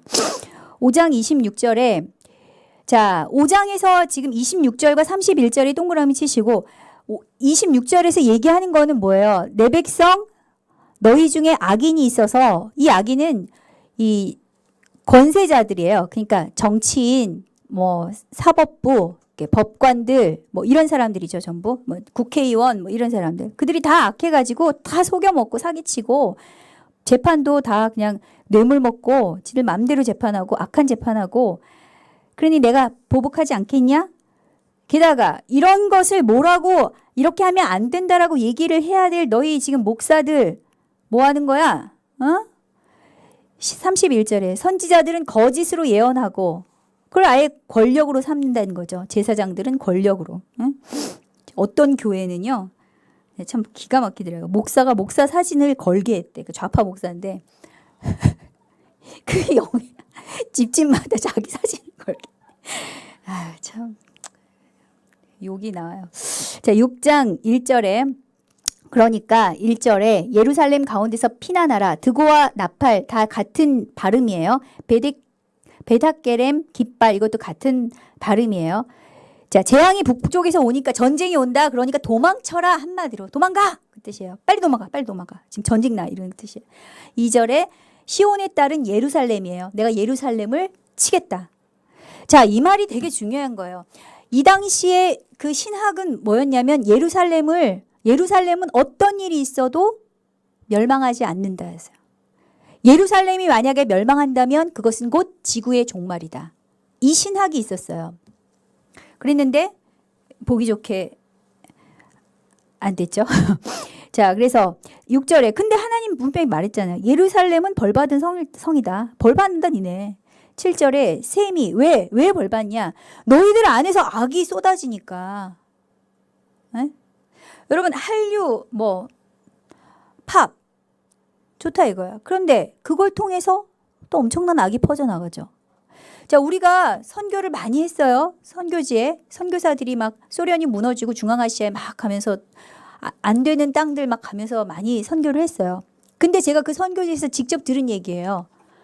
한국 사업가들이 가가지고 뭐부터 했냐면 그 갈 때마다 술집을 거기다가 그 술집도 어떤 술집이냐면 여자들을 이렇게 그 골라가면서 할 수 있게 다 진열을 해놓는 아주 고도의 그 매춘업이 그렇게 발달을 했대요. 우리나라에서 다 퍼졌다 그러더라고요. 자, 이게 바벨론이 이렇게 해서 침공을 하죠. 6장 9절에 포도를 따듯이 이 말은 뭐냐면 포도를 따듯이 이스라엘의 남은 자를 말갛게 주리라. 자, 이 바벨론이 침공을 해서 엄청나게 많은 사람들 다 죽일 거야. 거의 살아남는 사람들이 없을 거야. 그런데 너는 누구예요? 예레미야. 너는 포도 따는 자처럼 네 손을 광주리에 자주자주 놀리라. 이게 무슨 말인가? 이게 뭐냐면 그 남은 자를 구출해라. 구원해라. 쉰들러 리스트. 한 영혼이라도 살려라. 그 뜻이에요. 너 쉰들러 리스트 만들어가지고 한 명이라도 살려. 그 뜻이에요. 14절에 그들이 자 선지자로부터 13절 14절 선지자로부터 제사장까지 거짓을 행하는데 그들이 뭐예요? 평강하다. 이게 뭐야? 거짓 평화죠. 거짓 평화. 자, 환자가 왔는데요. 의사가 딱 봤을 때 이 사람이 암이에요. 아주 깊은 암이에요. 그러면 암인 환자한테 가가지고 뭐예요? 뭐 아까진기라 그러죠 우리. 응? 소독약 이렇게 발라주고 괜찮을 거야. 이거 하룻밤 자고 나면 며칠 지면 괜찮을 거예요. 보내면 돼요. 환자가 아픈 거 좋아해요? 싫어요? 저 아픈 거 싫어요. 그러면 이렇게 바르고 그냥 집에 가서 이러면 돼요? 의사는 어떻게 해야 돼요? 칼로 째야죠. 지금 그 얘기예요. 선지자와 제사장은 영적인 의사들인데 영적인 의사들이 백성들이 지금 병들어서 죽게 생겼는데 니들 지금 뭐 하고 있는 거야? 이제 그 뜻이에요. 가서 이제 막 아까진기 바르고 이제 그러고 있는 아까진기래 뭐냐 그 베타딘 우리는 베타딘이라 그러는데 일반 용어를 잘 몰라서. 자, 예레미야 6장 16절에 굉장히 중요한 구절이에요. 자, 한번 다 같이 읽어볼게요. 시작. 파란 것만. 너희는 길에 서서 보며 옛적 길 곧 천한 길이 어디인지 알아보고 그리로 가라. 너희 심령이 평강을 얻으리라 하나 그들의 대답이 우리는 그리로 가지 않겠노라 하였으며. 자, 하나님은 계속해서 지금 예레미야를 통해서 뭐라고 얘기를 하고 있는 거예요? 돌아와. 자, 요시야를 통해서 다 개혁을 했어. 그런데 또 그냥 독버섯처럼 우상 숭배가 자라가지고 막 여기저기 하고 있으니까 예레미야가 또 가서 니들 그러면 안 돼. 돌아와. 옛적 길, 곧 그 선한 길로 돌아와. 옛적 길이 어떤 길인데요? 바로 이 길이에요. 여기 뭐예요? 광야. 우리가 하나님을 처음 만났던 곳. 하나님과 신혼을 보냈던 곳. 이 광야는 어땠어요? 구름 기둥이 가지 않으면 가지 않았어요. 불 기둥이 있지 않으면 우리가 가지 않았어요. 구름 기둥과 불 기둥으로 우리를 인도하셨던 그 광야. 하나님이 먹여주지 않으면 살 수 없고 하나님이 입혀주지 않으면 살 수 없는 그 땅, 그 관계. 그 길이 바로 그 처음으로 돌아가란 얘기예요. 첫사랑으로 돌아가라. 옛적 길, 곧 그 선한 길, 첫사랑으로 돌아가라. 그랬더니 이 얘기를 하는 예레미야는 어떻게 얘기를 했을까요? 울면서 얘기했을 것 같아. 돌아가, 제발 돌아가. 예레미야는 심판을 다 받잖아요. 제가 아까 얘기했죠. 저 1분만 그 듣고서도 그랬고, 제 아들이 그 꿈을 꾸고, 그 재앙의 꿈을 꾸고 며칠간, 일주일간 밥을 못 먹겠더래요. 역겨워서. 그렇게 충격받는 그 선지자들의, 예레미야는 그거보다 훨씬 심했겠죠. 그런데도 그렇게 얘기를 하는데, 울면서 얘기하는데 사람들이 막 안 돌아가. 전쟁은 무슨 전쟁? 안 돌아가. 난 지금이 좋아. 지금이 좋다니까. 그랬더니 21절에 뭐라 그래요? 보라, 내가 이 백성 앞에 장애물을 드리니. 예전에 제가 아는 그 우리 동역자 목사님께서 그 얘기해요. 자기를 하나님이 너무 사랑하셔서 자기는 자기가 모르고 나쁜 길로 가고 다른 길로 가면 하나님이 너 그거 아니야 하고 탁 벽을 치신대요. 일로 가면 또 너 그거 아니야 하고 탁 벽을 치신대요. 이게 지금 21절 말씀이에요. 자, 너희들 지금 엄한 길로 갔어? 자, 내가 내 백성 아니면 그냥 냅두면 돼요. 에? 내 백성 아니면 그거 가다가 그냥 지옥으로 떨어지면 돼요. 근데 내 백성이니까 하나님이 어떻게 하신 거예요? 내 사랑이니까, 내 첫사랑이니까 어떻게 해요? 장애물을 탁 두는 거예요. 못 가게. 더 이상 그만. 이제 여기서 그만. 그게 뭐예요? 바벨론 침략이에요. 전쟁이에요. 자, 예레미야 6장 22절에 그래서 북방에서 큰 나라가 땅끝에서부터 이제 일어난다 얘기하고 그랬는데도 사람들이 돌아오지 않아요. 돌아오지 않으니까 30절에 사람들이 그들을 니네들이 계속 그렇게 해서 하면 사람들이 너를 조롱할 거야. 나중에 온 열방이 너희들을 보고 뭐라고 할 거냐면 내버린 은이라고 할 것이다. 이게 뭐예요? 내버린 은, 찌꺼기 은, 쓸 수 없는 은이라 이거예요. 연단하려고 하는 과정에서 끝까지 너희가 돌아오지 않고 회개를 하지 않으면 너희들은 결국 버림받게 될 거야. 그 뜻이야. 경고하는 거죠. 마지막 경고하는 거죠. 자, 이렇게 얘기를 했는데도 사람들이 이렇게 예레미야를 반대했어요. 적대시했어요. 안 들었어요. 자, 그래서 이 유다의 죄에 대해서 고발을 하면서 이 예레미야에게 엄청난 슬픔이 임하죠. 8장과 9장에 대한 얘기인데요. 8장은 4절부터 이 시대예요. 요시야 시대예요. 그래서 제가 표시를 해놨으니까 이렇게 딱 표시를 하세요. 4절부터. 여기서부터 요시야 시대예요. 그러면 나머지 시대는 무슨 시대일까요? 여호야김 시대겠죠. 예, 거기 도표를 보면서 그렇게 공부하시면 되세요. 자, 돌아오기를 거절했다. 너희들이 계속 돌아오기를 거절했는데 그렇게 하니까 결국은 10절에 내가 그들의 아내를 타인에게 주겠고, 자, 전쟁 나면 누가 제일 피해를 보죠? 여자들이죠. 이제 자기 부인들이 없어지는 거예요. 에? 자기 딸들이 다 잡혀가는 거죠.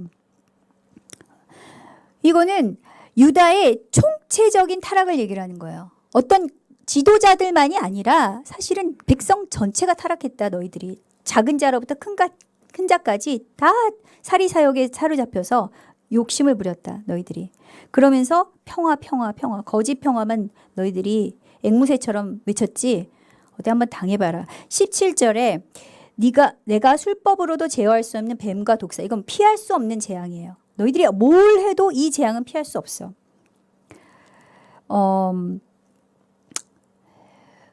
누가 이제 한반도 전쟁에 대한 꿈을 꿨는데 그 꿈의 내용 중에 제가 인상 깊은 내용이 있어요. 물론 이제 꿈이지만 전쟁이 나서 사람들이 비행기를 타고 근데 전쟁이 났는데 다행히 그 시간에 예를 들어서 오늘 전쟁이 났는데 내가 그 시간에 공중에 있는 거야. 비행기를 타고. 그러면 비행기 탄 사람들이 살았다. 나는 전쟁에서 살았구나 라고 생각하는 순간에 그 비행기 안에 간첩들이 승무원들이 쫙 깔려가지고 그 자리에서 비행기 안에 있는 승객들을 다 몰살시켰어요. 꿈에. 제가 그거를 그리고 도망가던 사람들, 뭐 중국으로 도망가고 일본으로 도망가던 사람들 그 자리에서 다 거기서 총으로 맞아서 죽고. 제가 그 얘기를 딱 듣고 이게 지금 이제 생각이 난 거예요. 어디로 도망을 가더라도 하나님이 재앙을 내리기로 결심을 하시면 피할 수 없는 거예요.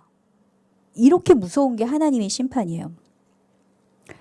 그래서 슬프다 너의 근심이여 어떻게 위로를 받을 수 있을까 내 마음이 병들었도다. 이렇게 예레미야는 막 펑펑 울면서 이거는 이미 이제 멸망했을 때 얘기예요. 자, 예레미야 9장. 그러니까 이제 예레미야는 이 돌아오지 않는 백성들을 보면서 이 선지자의 마음이 이거예요. 이게 선지자의 마음이자 동시에 하나님의 마음이에요. 하나님의 마음. 내 머리는 물이 되고 내 눈은 눈물 근원이 되고 죽임을 당한 딸 내 백성을 위해서 쥐하러 올리로다. 계속 울고 있는 거죠. 그런데 너희들이 왜 이런 일을 당했느냐? 3절에 나를 알지 못했기 때문에 하나님이 누군지 하나님이 어떤 분인지를 몰랐기 때문에 이들이 돌아오질 않는 거예요. 여러분 그렇다면 여러분들의 신앙에 여러분들의 인생에 있어서 뭐 많은 시간들 우선순위가 있어요. 우리가 무엇을 다 할 수는 없단 말이에요. 그러면 우리가 투자해야 될 가장 중요한 시간의 우선순위는 어디에 둬야 돼요? 하나님을 아는 데 둬야 돼요. 그것이 나를 살리는 것이기 때문에. 잊지 마시고 여러분들이 죄에서 멀어지길 원한다면 하나님을 더 알려고 하세요. 그러면 죄에서 멀어져요. 7절 만군의 여호와께서 이같이 말씀하시되 내가 내 딸 백성을 어떻게 처치할고 그들을 녹이고 연단하리라. 자, 풀무불에 집어넣겠다는 뜻이죠. 자, 이제 그래서 심판이 왔을 때는 어떤 일이 일어나냐. 8절에 이웃에게 평화를 말하지만 해를 꾸민다. 이제 서로 얘기를 해도 믿을 수 없는 세상이 돼요. 공산주의 나라가 공산주의 국가가 되면 어떻게 되죠? 부모가 자식을, 자식이 부모를 고발해야 되는 그런 시대가 올 거예요. 15절 보라 내가 그들 곧 이 백성에게 쑥을 먹이며 독한 물을 마시게 하고 이게 쑥과 독한 물 표시하고 이건 전쟁을 의미해요. 그래서 여러분 계시록에도 그 하늘에서 별이 내려오는데 그 별의 이름이 쑥이다. 그렇죠? 그 재앙을 가져온 그건 뭐예요? 전쟁이란 뜻이죠. 전쟁. 자, 그 다음에 9장 16절. 자, 이게 뭐냐면 그 전쟁이 얼마나 처참한지 자, 22절을 한번 보세요. 사람이 시체가 분토같이 거름흙 아세요? 거름? 농사 지을 때 거름흙 떨어뜨려 보셨죠? 그 거름흙이 막 들에 떨어질 때처럼 시체가 막 떨어진다는 거예요. 지금 몽골에 계신 선교사님이 한 분이 갑자기 전쟁 환상을 봤대요. 한반도에. 그리고 그런 환상을 유사한 환상을 본 사람들이 여러 명 있어요. 제가 여러 명 봤어요. 근데 똑같은 얘기를 해요. 강산이 전부 피로 물든대요. 빨개서 단풍이 든 줄 알고 이렇게 가까이 갔더니 그게 다 피였어요. 사람들의 시체 떠면. 이게 지금 그 얘기예요. 사람의 시체가 분토같이 떨어지고 곡식단같이. 자, 이렇게 사람이 막 너무 많이 죽어나가니까 어떻게 되냐면 지금 이 16절에서 19절까지 얘기를 잘 보셔야 돼요. 9장 16절에서 이게 무슨 내용이냐면 하나님의 마음이에요. 이스라엘에는 그 통곡 전문가가 있었어요. 곡하는 부녀라 그래가지고요. 막 우는 거를 울다가 우리가 누가 죽었어요. 그럼 울면은 너무 힘들어서 계속 못 울잖아요. 그러니까 그 돈 주고 이제 잘 우는 사람을 고용을 했단 말이에요. 그래서 며칠간 계속 울게 하는 그런 거. 그런데 이 얘기는 뭐냐면 너희가 아무리 그러면은 걔네가 곡하는 부녀가 온다는 건 내가 좀 쉴 수 있죠. 내가 눈물이 이제 끝났다는 얘기죠. 에? 그러니까 부른 거 아니에요. 근데 여기는 뭐냐면 곡하는 부르고 다 해도 여기서는 뭐냐면 이 눈물이 나의 눈물은 떨어지지 않는다 그 뜻이에요. 하나님이 얼마나 하나님의 지독한 슬픔이에요. 이 전쟁을 바라보시며 유다 백성들이 죽어가는 이 현실을 보시면서 하나님께서 부들부들 떠시면서 우시면서 통곡하시는 장면. 멈출 수 없는 하나님의 눈물을 지금 얘기를 하는 거예요. 9장에서. 이게 예레미야의 마음도 동일하죠. 자, 이거를 지금 그러면 자, 586년에 그랬으면 이게 지금 몇 년 전 얘기예요? 전쟁 날 때까지. 이게 621년이었다고 가정을 해보면 한 40년. 그러면 40년 전에 이 얘기를 했을 때 사람들이 40년 후에 그런 일이 올 거라고 생각을 했을까요? 안 했을까요? 안 한 거예요. 자기들한테 닥칠 거라고는. 자, 이 다음에 11장에 가서는 이제 2차 개혁이 일어나는데 성전 보수를 하다가 성전에서 요시야가 뭘 발견하죠? 힐기야가 대제사장 힐기야가 성전에서 율법책을 발견해요. 이게 뭐였다 그랬어요? 신명기, 잃어버린 신명기라 그랬죠. 신명기를 대제사장이 발견을 하고 왕한테 갖다 주니까 그걸 읽더니 요시야가 가슴을 찢으면서 옷을 찢으면서 회개를 하면서 우리 백성들이 이렇게 된 게 율법을 몰라서 그랬구나. 자, 그러면 우상을 지금 막 처음에 쳤을 때 1차 개혁 때는 이 율법을 보고 했다는 얘기 안 해갔다는 얘기예요. 그냥 듣고 한 거예요. 듣고. 근데 지금 이제 직접 문서를 봤잖아요. 봤는데 보고 나서는 이제 요시야가 이거를 이제 백성들한테 가르쳐야 되겠다. 그런 생각을 하는 거죠. 자, 그 얘기가 이제 열왕기하 22장 얘기가 나오고요. 그래서 11장에 예레미야 11장에 이제 이것을 지지하는 거예요. 예레미야가 그 소식을 듣고 이 언약 거기서 나온 그 율법 이거를 따르지 않는 자는 저주를 받을 것이다. 이 얘기를 누가 하는 거예요? 예레미야가. 너희들 지금 우리 왕이 지금 개혁을 하고 있어. 그럼 너희들 따라 해야 돼. 자, 예를 들어서 우리나라에 하나님을 경외하는 정권이 세워진다고 봅시다. 그럼 정권이 세워지면 목사들은 뭘 해야 돼요? 그것이 하나님을 경외하는 쪽으로 가는 정책이면 그렇게 하라고 우리는 어떻게 해야 돼? 지지하는 발언을 해야 되는 거예요. 정교 분리인데? 아니요. 그걸 우리가 해줘야 되는 거예요. 자, 그래서 이 언약의 말을 따르지 않는 자는 저주를 받아. 여기 성경에 있잖아요. 예레미야가 그렇게 했잖아요. 지금 4절에 이 언약은 내가 너희 조상들을 쇠풀무 땅, 여기 어디예요? 애굽. 이집트에서 그 풀무 땅에서 푹 익혔다가 다시 끌어날 때, 그때 너희들한테 명령했던 거다. 그 신명기 말씀이다. 그 뜻이죠. 광야에서. 그런데 너희들이 이스라엘이든 유다든 다 이 언약을 깨뜨렸어. 이 사방에 유다 신들이 이 오만 그 잡신들이 이 니네들 성읍 수와 똑같아. 뭐 가는 데마다 이제 신들이 있었다는 거죠. 이게 유다 얘기예요. 유다 얘기. 이스라엘이 아니라 북이스라엘이 아니라 14절에 그러니까 하나님을 이제 기도하지 마. 끝까지 간 거예요. 지금 하나님. 이제 기도하지 마. 너가 부르짖거나 구해도 안 들을 거야. 그러나 실제 하나님 마음이 이랬을까요? 오죽했으면 이 말을 했겠어요. 그렇죠? 자, 이제 13절에 가서 이제 13장 뭐가 나오냐면 하나님이 이제 직접 여기서 행동 예언, 거기 적어놓은 행동 예언. 자, 예언 중에서요. 예언적 행동이라는 게 있어요. 그냥 예언을 기록된 예언으로 하는 게 있고요. 선지자가 자기의 삶으로 그대로 사람들한테 보여주는 게 있어요. 그걸 통해서 하나님 삶으로 메시지를 하는 거죠. 대표적인 게 뭐죠? 호세아가 창녀랑 결혼을 했죠. 그렇죠? 신전 창기하고 결혼을 했어요. 그걸 통해서 뭘 하나님이 보여주신가? 그 삶을 통해서 패역한 이스라엘과 하나님과의 관계를 보여주셨죠. 자, 이것도 마찬가지예요. 행동 예언이 두 가지가 나오는데 하나는 벳디예요. 자, 어느 날 하나님이 예레미야한테 여기가 예루살렘이고 여기가 유브라테스 강이에요. 여기서부터 여기까지는 뭐냐면 500m가 걸려요. 굉장히 길죠. 이 거리를 자, 보세요. 상상을 해보세요. 차도 없어요. 낙타 타고 걸어가야 돼요. 낙타 그때 한번 타보셨죠? 얼마나 힘든지 알죠? 그거를 500km를 갔다가 가서 뭐 하는 거냐면 요거 하나 하는 거예요. 배띠, 우리가 이스라엘 사람들이 이렇게 띠 하던 허리띠 있죠? 허리띠를 갖고 여기 가서 그걸 갖다가 허리띠에서 풀러가지고 그 물가에다가 놓고 와. 그래서 놓고 왔어요. 그럼 또 한 번 500km 왔죠?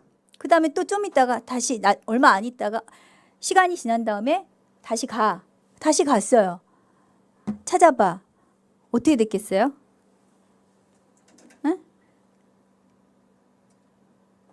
자, 7절에 띠가 썩어서 쓸 수 없게 되었더라. 그렇죠. 시간이 지났는데. 자, 이게 무엇을 뜻하는 건지를 이제 예레미야 13장 9절부터 얘기를 하는 거예요. 자, 띠를 허리에다가 동이다라는 뜻은요. 그거는 뭘 뜻하는 거냐면 마치 결혼 관계와 똑같아요. 한 몸이 된다는 거예요. 띠가 내 몸에 있을 때는 얘는 괜찮죠. 근데 얘가 멀리 떠났어요. 아까 얘기한 대로 500km나 멀리 유프라테스 강까지 멀리 갔어요. 하나님으로부터 떠난 이스라엘 백성을 상징하려고 가는 거예요. 교만이에요. 그건 너희들이 교만해서 그런 거야. 나에게서 떠나고 싶다고 너희들이 그랬지. 니들 맘대로 해보고 싶다 그랬지. 그래서 떠났어. 떠났더니 어떻게 됐어요? 썩어버렸어요. 썩은 띠를 다시 맬 수 있어요? 없어요? 못 매요. 이건 버려지는 거예요. 그게 11절 말씀이에요. 띠가 사람의 허리에 속함 같이 내가 이스라엘 집과 유다 집으로 내게 속하게 하여 그들로 내 백성이 되게 하고 내 이름과 명예와 영광이 되게 하려 하였으나 그들이 듣지 아니하였다. 왜? 교만 때문에. 예? 그러니까 나는 이제 너희들을 더 이상 불쌍히 여기지 않겠다. 그걸 행동 예언으로 보여준 거예요. 이거 하나 행동 예언하려고 2500km를 왔다 갔다 한 거예요. 예레미야가. 그러니까 선지자의 삶이 얼마나 힘든 건지 아시겠죠? 자, 그 다음에 또 16장에 가서 또 행동 예언이 하나 나와요. 전쟁이 얼마나 힘든지, 얼마나 무서운 전쟁인지 아까 얘기했죠. 다 죽어나간다 그랬죠. 다 죽어나가고 살아남은 자들은 전부 포로로 끌려갈 거야. 그러니까 차라리 죽는 게 사는 것보다 나은 세상이 올 거기 때문에 너는 결혼하지 마. 너 혼자 살아. 독신으로 살아. 아내를 두지 마. 그 뜻이에요. 자, 이게 그리고 거기서 끝나는 게 아니라 5절에 보면 너는 초상집도 가지 말고 그리고 잔치집도 가지 마. 인간의 기본적인 그런 것도 하지 말란 얘기예요. 왜? 초상집에 가서 그건 행동 예언이에요. 왜 초상집에 가지 말라고 하냐면 너무 전쟁이 심각한 전쟁이 오니까 처참한 전쟁이 오니까 누가 죽어도 장례를 해줄 사람이 없는 전쟁이 온다는 거예요. 이해 가시죠? 장례식을 할 수 없는 끔찍한 그런 시대가 오는데 그것을 너의 삶으로 사람들한테 그러니까 물어볼 거 아니에요. 예레미야 씨 왜 안 가요? 왜 누구 죽었는데 초상집 안 가요? 그때마다 얘기를 하는 거예요. 앞으로 전쟁이 올 겁니다. 그 전쟁이 얼마나 참혹하냐면 장례식도 없어질 거예요. 장례식을 할 사람이 없어서. 그걸 이제 말로 하고 다니는 거예요. 왜 결혼 안 하세요? 앞으로 전쟁이 올 겁니다. 자, 이해 가시죠? 에? 자, 이런 식으로 잔치집도 왜 안 가요? 앞으로 즐거운 소리들이 다 없어질 거예요. 신랑도 죽고 신부도 죽고 다 죽으니까. 자, 이제 마지막 30장. 30장과 31장. 지금까지 예레미야가 이제 예언을 하는 그 내용들은 정말 재앙에 대한 얘기만 계속했죠. 그러니까 우리가 지금 다 아는 우리가 듣기에도 참 거북하고 불편하고 무섭고 소름 끼치는 그런 예언들인데 이걸로 끝나는 게 아니라 항상 예언서는 뭐가 있다 그랬죠? 심판 예언이 있으면 선지자들은 반드시 구원과 회복에 대한 메시지를 한다 그랬죠. 자, 그럼 여러분도 마찬가지예요. 여러분들도 예언을 하실 때 자, 선지서를 지금 배우는 이유가 그거예요. 우리가 이 시대의 선지자들로 살아가야 되는데 말씀을 전할 때 이 맥락에서 같이 가야 되는 거예요. 제일 먼저는 뭐부터 시작한다? 회복부터 전하는 사람이 있어요? 여태까지? 뭐부터예요? 항상 심판부터 먼저 메시지를 하죠. 그리고 나서 회복이에요. 자, 그래서 회복에 대한 메시지가 30장과 31장에 나와요. 자, 30장에 가서 이제 너희들이 포로로 다 잡혀갈 거야. 전쟁이 나서. 그런데 다시 돌아올 거야. 그 얘기를 하는 거죠. 30장 3절. 그리고 9절에는 그들은 하나님 여호와를 섬기며 내가 그들을 위해서 세울 너희들이 잘하면 다윗과 같은 지도자도 보내줄 거야. 11절에 그러나 이건 그렇게 하지만 결국은 그 너희들을 해했던 이방도 결국은 나에게 심판을 받게 될 것이다. 뭐 항상 하는 얘기죠. 그다음에 17절에 자, 내가 너의 상처로부터 내 살을 도단하게 해서 너를 고쳐주리라. 이 하는 모든 일의 목적은 뭐다? 고치시는 하나님의 사랑이다. 너희를 고치기 위해서. 30장 21절. 영도자는 그들 중에서 나올 것이요 그 통치자도 그들 중에서 나오리라. 메시아 예언이죠. 22절. 너희는 내 백성이 되겠고 나는 너희들의 하나님이 될 것이다. 언약이에요. 자, 이제 바벨론 포로기를 거쳐서 또 포로 귀환기까지를 지금 예언을 하는 거죠. 이렇게 1차, 2차, 그리고 시드기야 때 다 포로로 잡혀가죠. 이 노란색 길을 따라서 포로로 잡혀갔다가 나중에 다시 돌아오죠. 70년이 지나서. 바사 제국 고레스 칙령 538년도 BC 이 칙령을 통해서 바벨론 포로들이 돌아오게 되죠. 예언대로 성취하니까 이게 이제 예레미야가 예언을 한 거예요. 그러면 예레미야가 지금 예언을 하는 거는 언제부터 그 예언을 한 거예요? 유다가 멸망하기 전부터 이미 지금 포로로 돌아올 것도 예언을 하고 있는 거죠. 자, 유다가 멸망하기 전에 포로로 돌아올 것을 얘기한다는 것은, 포로에서 돌아올 것을 얘기한다는 것은 포로로 잡혀간다는 것에 대한 확증이죠. 이해가세요? 포로로 잡혀가지 않았는데 어떻게 돌아와요? 에? 그러니까 니네들 포로로 잡혀갈 거야. 자, 근데 이 예언을 하는 이유가 또 한 가지가 있어요.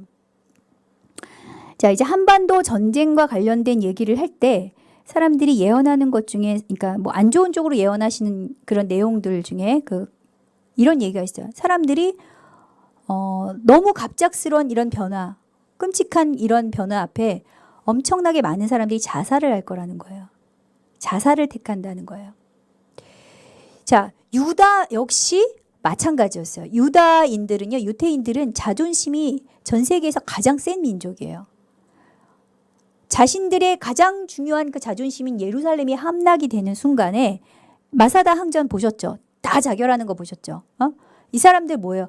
자결할 수 있었어요. 근데 예레미야가 이 동안에 계속 4, 50년 동안 이렇게 예언을 하면서 이 사람들의 생각을 바꿔놓은 거예요. 자결하지 마. 자살하지 마. 너희들 그런 일이 있더라도 살아남거들랑 자살하지 마. 포로로 잡혀갔다가 다시 돌아오게 될 거야. 이해 가세요? 예, 이런 메시지가 있다는 거죠. 그래서 실제로 포로로 잡혀갔다가 돌아올 때 100년간에 걸쳐서 3차에 걸친 귀환이 있었는데 9만 5천 명이 돌아오게 되죠. 자, 이제 다니엘의 71회가 나오는데요. 이제 여러분들이 이거는 나중에 찾아보시는데 69일회가 걸쳐서 이제 유대인의 시대가 끝나고 갑자기 한 일회가 빠져요. 그 한 일회가 언제냐면 이방인의 시대가 끝날, 즉 교회 시대가 끝날 때라는 거죠. 근데 이거를 뭐 세대주의라고 공격하시는 분들도 있는데 그렇게 보지 마시고 일단 이렇게 한번 보세요. 이제 재밌어서 제가 하나 퍼온 건데 잘 보세요.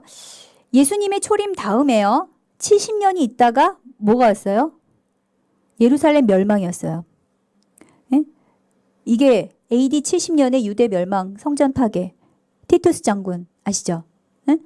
자, 멸망을 했어요. 그리고 나서는 그 다음부터는 유대인 시대가 유대는 없어졌어요. 지구상에서 없어졌어. 유대라는 나라가. 지도에서 없어졌어요. 그 다음에 이방인 시대가 열렸어요. 교회 시대가 열린 거예요. 교회 시대가.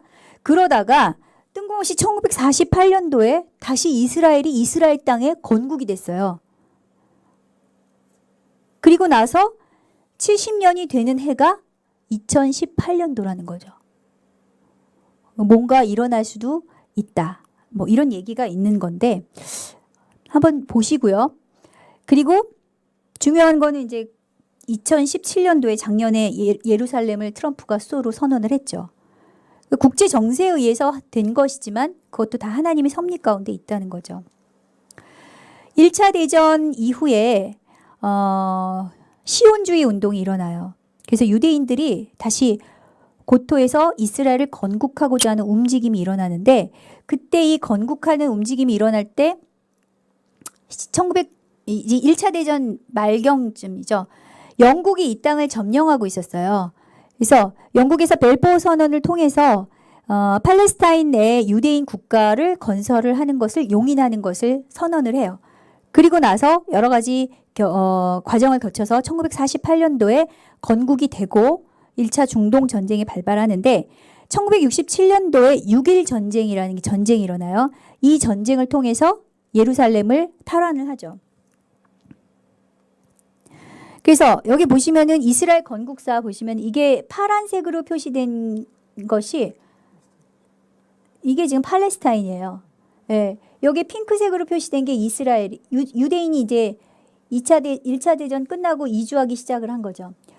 그래서 유대인 대학살, 나치 학살로 인해서 더 많이 사람들이 나중에 이쪽으로 오게 됐다. 1947년도, 그러니까 45년도에 전쟁이 끝나고 그렇게 했다는 얘기가 있죠. 그래서 점점 이렇게 가서 지금의 현재에 여기까지 오게 됐다. 그 얘기고요. 유대인들의 지금 현황을 보시면 이스라엘의 유대인들이 지금 80%죠. 근데 미국의 유대인들이 몇 프로죠? 2%예요. 근데 그 2%가 미국뿐만이 아니라 전 세계를 지금 움직이고 있죠. 그래서 이스라엘이 이렇게 고토로 돌아오는 운동이 지금 일어나고 있어요. 알리야 운동 또는 올림이라고도 얘기를 하죠. 이스라엘 귀화자라 그래요. 전 세계에서 이제 이스라엘이 돌아오고 있어요. 자, 그 과정을 보시면은 1948년도에 이스라엘 독립 선포하고요. 이게 6.1 전쟁인데 이게 기적적인 전쟁이에요. 이길 수 없는 전쟁인데 이기게 되죠. 물론 이제 이스라엘 독립 과정에는 미국의 절대적인 지원이 있었죠. 그리고 사내들인 공회가 최근에 얘기한 거예요. 트럼프하고 푸틴한테 제3성전의 재건을 요청을 하고요. 지금 남아있는 과정은 이 제3성전 하나 짓는 거 남아있어요. 트럼프 예루살렘 수도 성전. 예, 요게 지금 남아있는 과정이죠. 이게 이제 2018년도에 될지 아니면 전쟁으로 3차 대전이 일어나면서 그 후에 될지 그건 모르겠어요. 제가 이거를 보여드리는 이유는 이러한 것들이 성경이 실제로 우리 눈앞에 가시적으로 실현되는 것을 제가 보여드리는 거예요. 무관하지 않다는 거예요, 지금. 이거를 현실로 가져올 수 있어야 돼요. 그러면 예레미야 31장에 3절에 보시면 옛적에 여호와께서 나에게 나타나사 내가 영원한 사랑으로 너를 사랑하기에 인자함으로 너를 끌었다.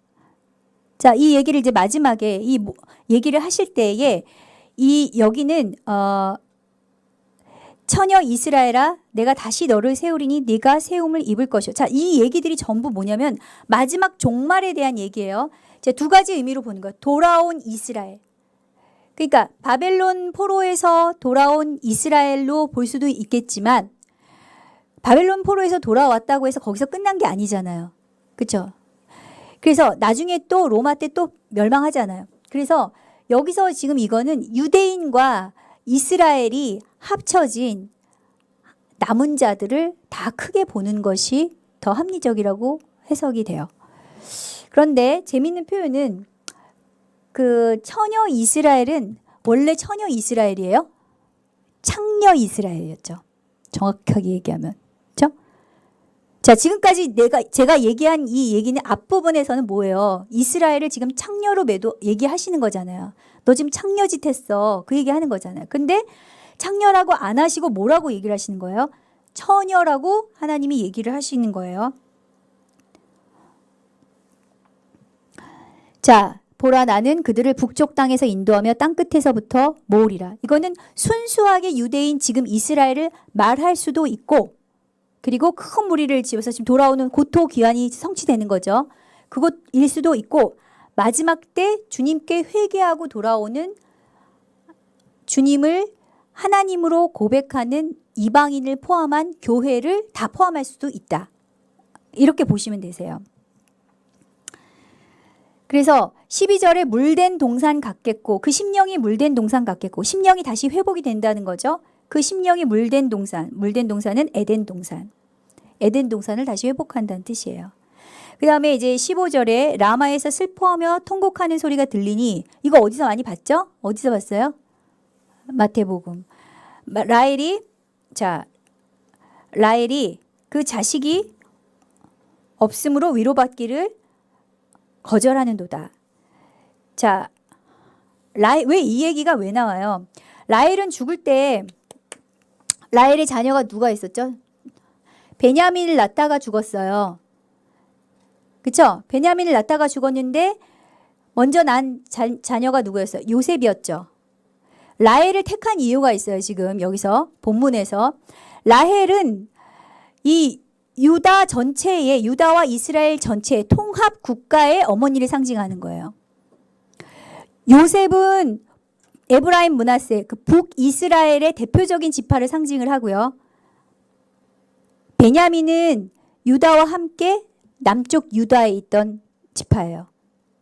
그래서 라헬은 자기 뱃속에서 남쪽과 북쪽의 이스라엘 지파, 이스라엘과 통합된 국가 유다의 어머니를 다 상징을 하는데 그것을 지금 통합해서 다 얘기를 하는 거예요. 자, 이 사건은 무슨 사건이에요? 마태복음에서 이걸 왜 인용을 하죠? 예수님이 태어난 사실을 알고 어떻게 했어요? 네, 죽이려고 했잖아요. 헤롯이 다 죽이려고 했잖아요. 그래서 2살 아래의 아들을 다 죽였잖아, 아이들을. 그러니까 통곡 소리가 막 있었죠. 에? 그 유아 살해 명령으로 인해서 통곡 소리가 있었지만 그것을 더 뛰어넘을 수 있는 더 기쁨의 큰 소식이 있었어요. 그게 뭐예요? 예수님의 초림이죠. 그 얘기예요. 그래서 22절에 여호와가 새 일을 세상에 창조하였나니 곧 여자가 남자를 둘러싸리라. 이 표현은 제롬이 해석한 게 저는 맞는 것 같아요. 제롬을 별로 좋아하진 않지만 제롬이 해석한 거는 동정녀 탄생을 의미해요. 여자가 남자를 둘러싸리라. 다시 말해서 이 일로 인해서 예수님이 오신다는 예수님의 초림 사건을 얘기를 하는 거죠. 자, 그리고 넘어가서 31장 그때에 그들이 말하기를 29절에 아버지가 신포도를 먹었으므로 아들들의 이가 시다 하지 아니하겠고, 이게 무슨 얘기냐면 왜 조상이 죄를 지은 것 때문에 우리가 이렇게 고통받아야 돼요? 라고 물어보는 거예요. 그랬더니 고통받는 이유는 조상의 죄 때문만이 아니라 자기 죄악으로 말미암아 죽는 거다. 자, 이렇게 해석하는 해석도 있고 다른 해석도 있는데 제가 종합해서 이제 해석을 알려드리면 결국은 이거예요. 우리가 조상의 죄 때문에 영향은 받을 수 있어요. 그러나 절대적으로 심판을 받고 안 받고의 문제는 개인의 문제, 개인. 나의 죄의 문제, 내 선택과 내 문제란 말이죠. 그런데 이럴 수는 있는 거죠. 만약에 내가 끝까지 하나님께 돌아오기를 거부해서 전쟁이든 기근이든 큰 심판을 내가 받게 돼요. 만약에. 그러면 받게 됐을 때는 조상 것까지 한꺼번에 받는 거예요. 이게 무서운 거예요. 그러니까 어떻게 돌아오려면 어떻게 해야 돼요? 빨리 돌아와야 돼. 안 그러면 조상의 죄까지 내가 다 눌려가지고 얹혀가지고 이제 덤으로 혼나는 거예요. 아시겠죠? 그러니까 돌아올 때 빨리 돌아와야 돼요. 그래서 보라 날이 이르리니 31절에 여기서 중요한 새 언약에 대한 얘기가 나오는데요. 이 새 언약은 뭐죠? 그 전에 있던 언약과 이 새 언약의 차이가 있어요. 33절에. 자, 마음속에 하나님의 법을 두는 거예요. 그 전에 율법은 밖에 있었죠. 근데 이 법은 내 안으로 들어와요. 새 언약은. 성령님을 말씀하시는 거예요. 성령님을 말씀하시는 거예요. 그래서 이 새 언약은 더 좋은 약속으로 세우신 더 좋은 언약의 중보자시라. 히브리서 8장 6절. 마지막 때엔 이 새 언약의 백성. 그래서 이 새 언약 공동체는 어떤 공동체냐? 거기다 적어놓으세요. 되게 중요한 거예요. 교회예요. 교회. 새 언약 공동체는 예수 그리스도께서 피로 사신 교회예요. 그래서 이 새 언약 공동체는 혈연 공동체가 아니라 뭐다? 믿음의 공동체라는 거죠. 그것을 이제 예표하는 것이 그거예요. 이스라엘 공동체, 가나안 땅에 들어갔을 때 순수한 이스라엘인이었음에도 불구하고 아간은 어떻게 됐죠? 법을 어겨서 죽임을 당했죠. 그런데 어떤 여자가 있었어요. 기생이었던 누구? 라합. 라합은 기생이었죠. 근데 다른 종족이었죠. 가나안 종족이었죠. 근데 기생이었던 라합과 그 가족들은 어떻게 됐어요? 언약 백성이 됐단 말이에요.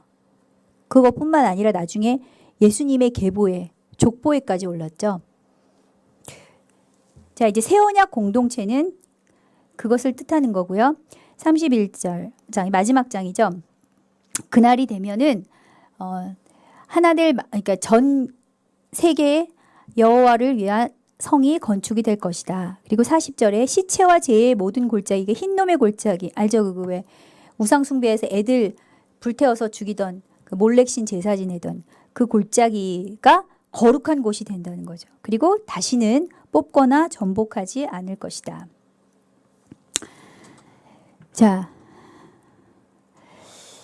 이 교회를 먹는 악마라는 이 14.8카드에 이것이 상징하는 게 있어요. 지금 제가 왜 갑자기 이 얘기를 하냐면은 이제 선지자가 무엇을 해야 되는지를 지금 알려드리기 위해서 지금 이 시대로 지금 이 이야기를 지금 가지고 오는 거예요. 거기 뭐라고 써 있냐면 참 좀 약간 소름 끼치는 카드인데, 악마는 교회를 먹고 성장한다. 자, 이 사람들이 지금 뭐냐면 한반도 전쟁과 관련된 음모론을 이제 카드로 냈던 그 사람들이에요. 근데 그 사람들이 얘기를 하는 것은 뭐냐면 이 일을 계획하고 있다는 뜻이거든요. 교회를 악마가 먹는 작업을 하겠다, 그 뜻이에요. 그래서 한반도에 있는 지금 우리가 살고 있는 이 땅에 있는 우상들은 뭐가 있을까? 제일 큰 건 번영신학이죠. 교회 안을 먹고 있는 악마. 첫 번째 번영신학이에요. 베닌 목사 보세요. 부자가 되는 것은 하나님의 뜻입니다. 이 로버트 슐러 목사 다 이제 같은 계열이죠. 자, 이거는 이제 조엘 오스틴 목사고, 이 로버트 슐러 목사가 어떤 목사였죠? 수정교회, 어마어마한 수정교회 지어놓고 그 성도들한테 서비스 한다고 소리 잘 들리고 자 보이게 잘하고 유리 성전 지어놓고 거기 옆에서 일부러 설교하던 그 사람인데 어떻게 됐어요? 나중에 파산했어요. 그리고 카톨릭의 교회가 팔렸죠. 자, 북한판 아세라, 이게 지금 이게 뭐 일베들이 하는 얘기로만 끝날 얘기가 아니에요. 지금 온라인 텔레그래프가 폭로를 한 사실인데 실제로 북한에 방북한 인사들, 남한에서 북한으로 방북한 인사들이 지금 이유를 알 수 없게 어떤 갖다만 오면 이상한 얘기를 하는 거예요. 친북 발언을 한다는 거죠. 근데 그것에 대해서 다른 나라에서 이제 폭로를 한 거죠. 이러한 것들이 있다. 자, 근데 이걸 왜 제가 지금 북한판 아세라라고 얘기를 하냐면, 이 여자들은 이렇게 특별히 선발되어서 김일성 주체 사상으로, 물론 당연히 이제 그쪽은 사교죠. 선발되어서 이 섹스 머신으로 키워지는 사람들이에요. 집중적으로 훈련되는 거예요. 당해낼 수가 없어요. 자, 그런데 이 사람들과 한번 관계를 맺고 나면 빠져나올 수가 없는 거죠. 이게 뭐냐? 현대판 아세라 신전 창기예요. 그 전략이 지금도 그대로 재현되고 있다는 거예요. 이게 어디서 많이 쓰였던 거냐면 힌두교 신전에서 쓰던 방법이에요. 자, 주체사상. 지금 제가 얘기하는 거는 교회로 침투하는 것들을 지금 얘기하는 거예요. 뭐 다른 거 다 아시겠지만 여기 나오는 그 공동체 운동이라고 해놓고 아름다운 마을 공동체, 이거 많이 보셨을 거예요. 거기에 있는 그 올라온 그들이 하는 얘기, 기독교인들이 쓴 거예요. 기독교인들이 우리의 전투는 사상전이다. 주체적인 사상투쟁을 통하여 통일 과업을 이루는 그날까지 조르고 졸라한다. 희년 마을이 함께 가는 통일의 길입니다. 이게 크리스찬들이 쓴 거라고요, 이게 지금. 그 다음에 주체사상. 주체사상이 뭐예요? 주체사상이 뭐냐면 사람이 주체가 돼야 된다는 거예요. 쉽게 말하면. 근데 어디서 많이 듣던 말을 제일 유명한 분이 하셨죠. 사람 중심의 세계관.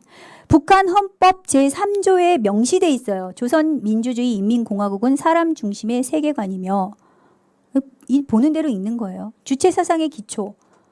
김일성집 7권 434페이지. 주체사상은 사람이 모든 것의 주인이며 모든 것을 결정한다는 것이다. 이 주체사상은 뭐다? 종교다. 그래서 지금 하는 거예요. 기독교 박해순위 1위 국가이고 전 세계 10대 종교의 제12권의 종교예요. 거짓 평화.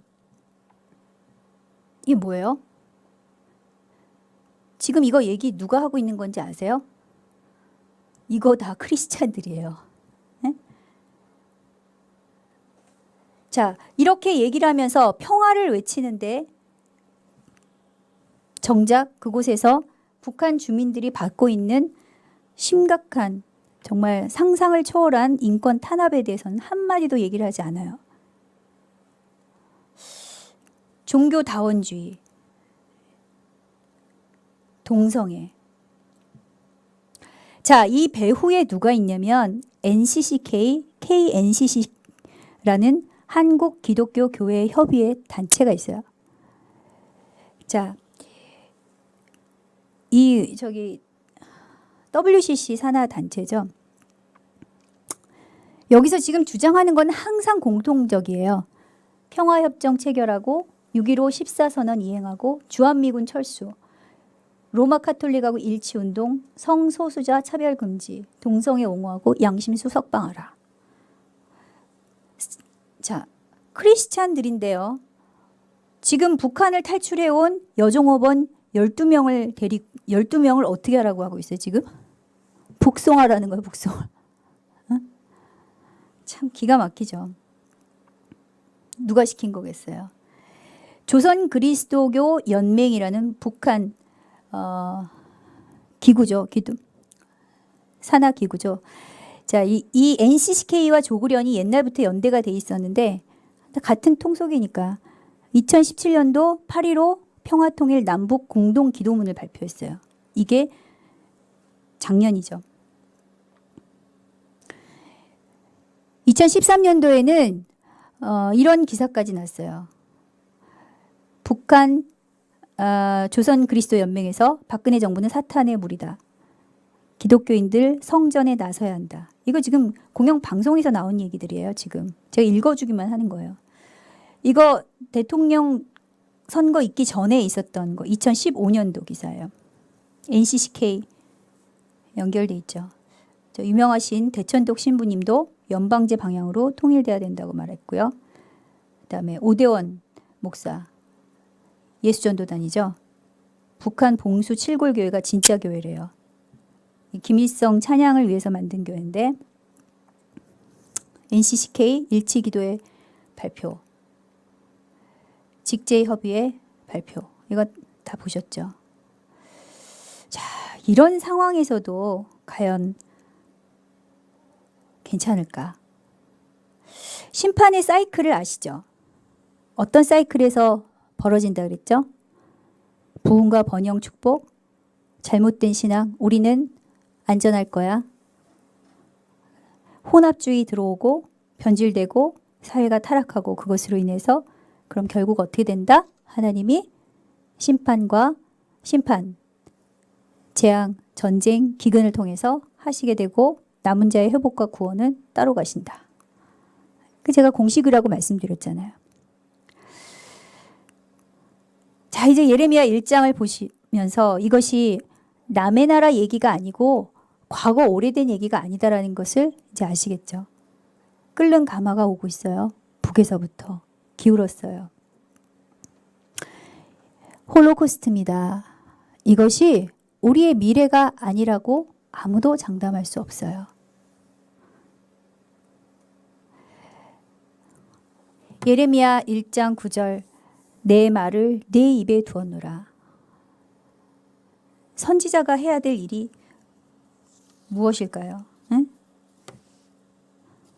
자, 이 상황을 알고 어떻게 될지도 알아요. 사람들이 이렇게 얘기를 해도 듣지 않을 것도 알아요. 알지만 왜 외쳐야 될까요? 선지자가 그럼에도 불구하고 왜 외쳐야 될까요? 우리가 이미 하나님께서 경고했다는 것을 미리 말함으로써 그들이 핑계치 못하게 하기 위해서. 그래서 외쳐야 되는 거예요. 나는 평신도인데요. 나는 아직 경험이 없는데요. 나는 아직 말을 못하는데요. 나는 겁이 많은데요. 핑계하면 안 돼요. 진리를 알고 있다면 외쳐야 돼요. 그렇게 했을 때 아직도 듣는 귀가 있는 소수의 남은 자들을 하나님이 살리실 것이기 때문에 선지자의 길은 쉽진 않아요. 매일매일 눈물을 흘리는 그리고 적대적인 사람들 앞에서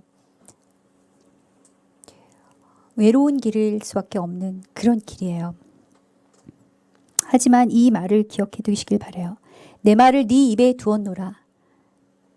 이것은 다른 말로 네 입술은 내 거다. 그것 때문에 우리는 우리 마음대로 살 수 없는 거예요. 이제 우리의 삶을 하나님께 맡기고 내 입술을 주님께 맡기고 마지막으로 그 말씀에 순종하고 나아갔을 때 이 암울하고 혼탁한 세상 가운데 하나님께서 기대하시는 마지막 희망들이 여러분들이 되시길 예수님의 이름으로 축복합니다. 기도하시겠습니다.